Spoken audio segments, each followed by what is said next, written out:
السلام علیکم۔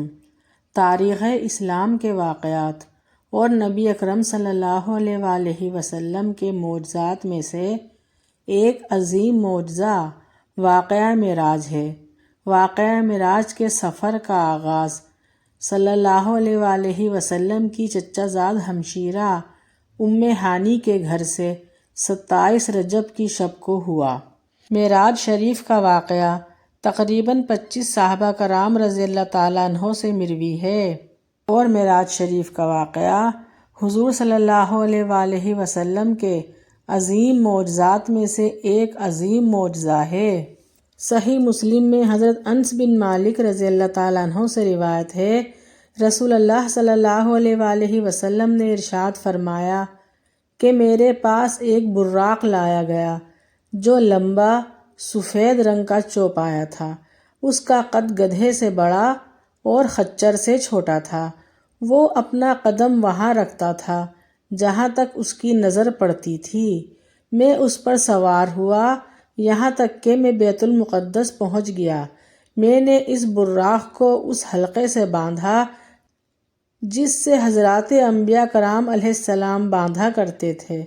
پھر میں مسجد میں داخل ہوا اور اس میں 2 رکعتیں پڑھیں۔ پھر میں مسجد سے باہر آیا تو جبرائیل علیہ السلام میرے پاس ایک برتن میں شراب اور ایک برتن میں دودھ لے کر آئے۔ میں نے دودھ کو لیا۔ اس پر جبرائیل علیہ السلام نے کہا کہ آپ نے فطرت کو اختیار کر لیا۔ پھر ہمیں آسمان کی طرف لے جایا گیا۔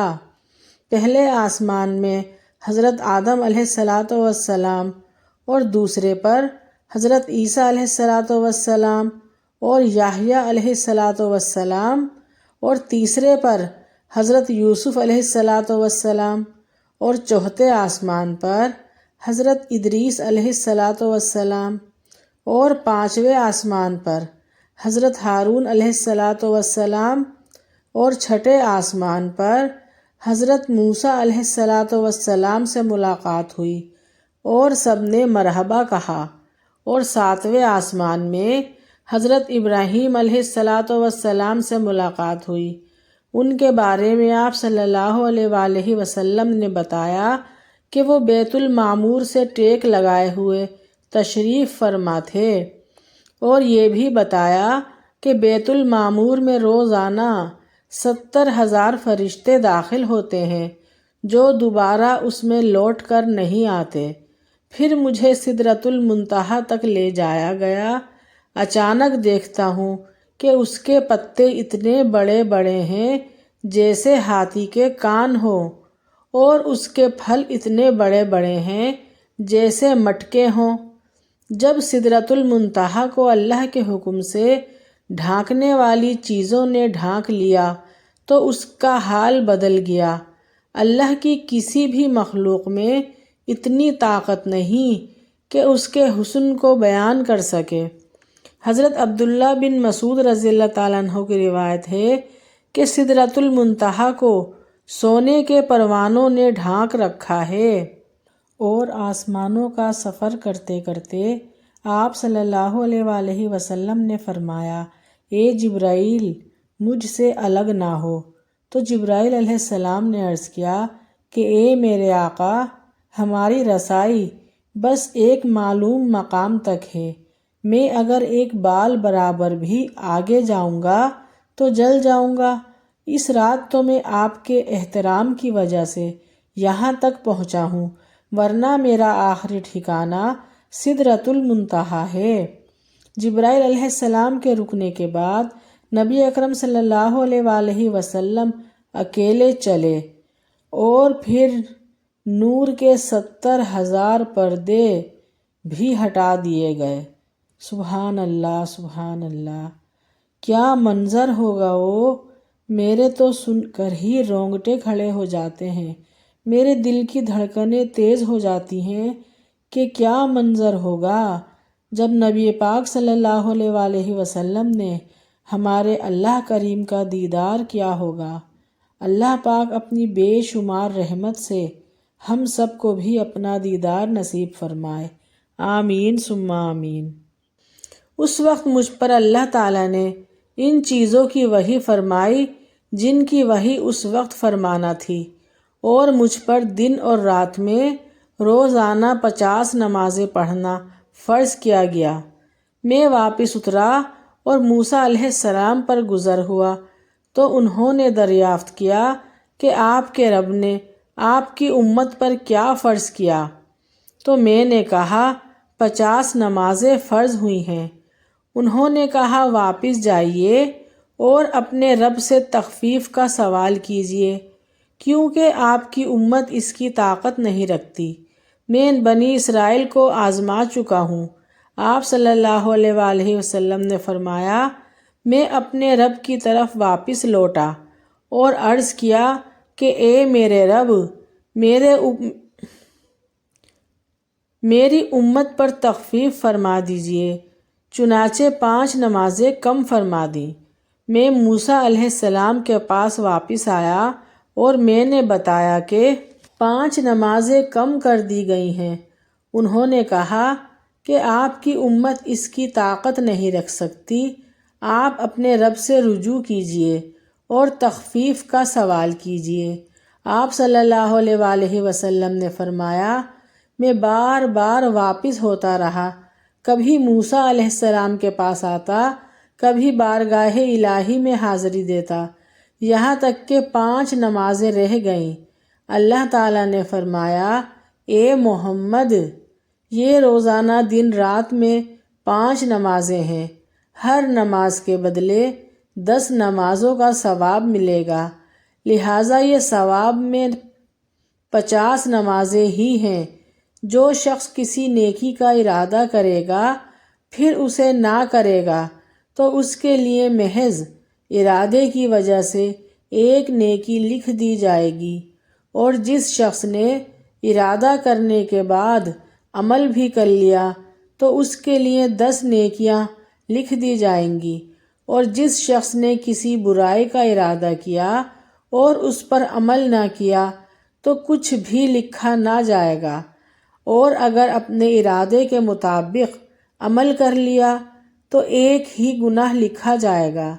آپ صلی اللہ علیہ وآلہ وسلم نے فرمایا، میں نیچے واپس آیا اور موسیٰ علیہ السلام تک پہنچا اور انہیں بات بتا دی تو انہوں نے کہا واپس جاؤ اور اپنے رب سے تخفیف کا سوال کرو۔ تو میں نے کہا میں بار بار اپنے رب کی بارگاہ میں مراجعت کرتا رہا ہوں، یہاں تک کہ اب مجھے شرم آ گئی ہے۔ معراج شریف کی رات میں جو نمازوں کا انعام ملا اور 5 نمازیں پڑھنے پر بھی 50 نمازوں کا ثواب دینے کا اللہ جل شانہ نے جو وعدہ فرمایا، اس کے ساتھ یہ انعام بھی فرمایا کہ سورہ بقرہ کی آخری آیت آمن الرسول سے لے کر آخر تک عنایت کی، اور ساتھ ہی اس قانون کا بھی اعلان فرما دیا کہ رسول اللہ صلی اللہ علیہ وآلہ وسلم کے امتیوں کے بڑے بڑے گناہ بخش دیے جائیں گے جو شرک نہ کرتے ہوں۔ مسلم کی روایت۔ مسلم کی حدیث۔ مطلب یہ کہ کبیرہ گناہوں کی وجہ سے ہمیشہ عذاب میں نہ رہیں گے، بلکہ توبہ سے معاف ہو جائیں گے یا عذاب بھگت کر چھٹکارا ہو جائے گا۔ کافر اور مشرک ہمیشہ دوزخ میں رہیں گے۔ حضور صلی اللہ علیہ وآلہ وسلم کا بیت المقدس تک پہنچنا اور پھر وہاں سے آسمانوں تک تشریف لے جانا اور مکہ معظمہ تک واپس آ جانا ایک ہی رات میں ہوا۔ واپس ہوتے ہوئے قریش کے ایک تجارتی قافلے سے ملاقات ہوئی جو شام سے واپس آ رہا تھا۔ صبح کو جب آپ صلی اللہ علیہ وآلہ وسلم نے معراج کا واقعہ بیان کیا تو قریش تعجب کرنے لگے اور جھٹلانے لگے، اور حضرت ابو بکر صدیق رضی اللہ تعالیٰ عنہ کے پاس پہنچے، ان سے کہا کہ محمد صلی اللہ علیہ وآلہ وسلم یہ بیان کر رہے ہیں کہ انہوں نے رات کو اس طرح سفر کیا، پھر صبح ہونے سے پہلے واپس آ گئے۔ تو حضرت ابو بکر صدیق رضی اللہ تعالیٰ عنہ نے اول تو یوں کہا کہ تم لوگ جھوٹ بولتے ہو، انہوں نے ایسا نہیں کہا۔ تو ان لوگوں نے قسم کھا کر کہا کہ واقعی وہ اپنے بارے میں یہ بیان دے رہے ہیں۔ اس پر حضرت ابو بکر صدیق رضی اللہ تعالیٰ عنہ نے کہا کہ اگر انہوں نے یہ بیان دیا ہے تو سچ فرمایا ہے۔ حضرت ابو بکر صدیق رضی اللہ تعالیٰ عنہ سے وہ لوگ کہنے لگے، کیا تم اس بات کی بھی تصدیق کرتے ہو؟ تو انہوں نے فرمایا کہ میں تو اس سے بھی زیادہ عجیب باتوں کی تصدیق کرتا ہوں، اور وہ یہ کہ آسمان سے آپ صلی اللہ علیہ وآلہ وسلم کے پاس خبر آتی ہے، اسی وجہ سے ان کا لقب صدیق پڑ گیا۔ قریش مکہ تجارت کے لیے ملک شام جایا کرتے تھے۔ بیت المقدس انہوں نے دیکھا ہوا تھا تو وہ ہمارے پیارے نبی سے فرمانے لگے، اچھا اگر آپ رات بیت المقدس گئے تھے اور اس کو دیکھا تھا، اس میں نماز پڑھی ہے، تو بتائیے بیت المقدس میں فلاں فلاں چیز کیسی ہے، یعنی اس کے ستون، دروازے اور دوسری چیزوں کے بارے میں سوال کرنا شروع کر دیا۔ اس وقت آپ صلی اللہ علیہ وآلہ وسلم حتیم میں تشریف فرما تھے۔ آپ صلی اللہ علیہ وآلہ وسلم نے فرمایا، ان لوگوں کے سوال پر مجھے بڑی بے چینی ہوئی، اس جیسی بے چینی کبھی نہیں ہوئی تھی۔ میں نے بیت المقدس کو دیکھا تو تھا، لیکن خوب اچھی طرح اس کی ہر چیز کو محفوظ نہیں کیا۔ اس کا کیا اندازہ تھا کہ ان چیزوں کے بارے میں سوال کیا جائے گا۔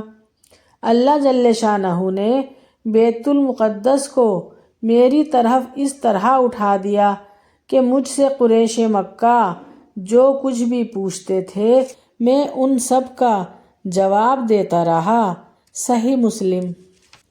رسول اللہ صلی اللہ علیہ وآلہ وسلم نے قریش مکہ کو یہ بھی بتایا کہ مجھے سفر میں فلاں وادی میں فلاں قبیلے کا فلاں قافلہ ملا، ان کا ایک اونٹ بھاگ گیا تھا، میں نے انہیں بتایا کہ تمہارا اونٹ فلاں جگہ پر ہے۔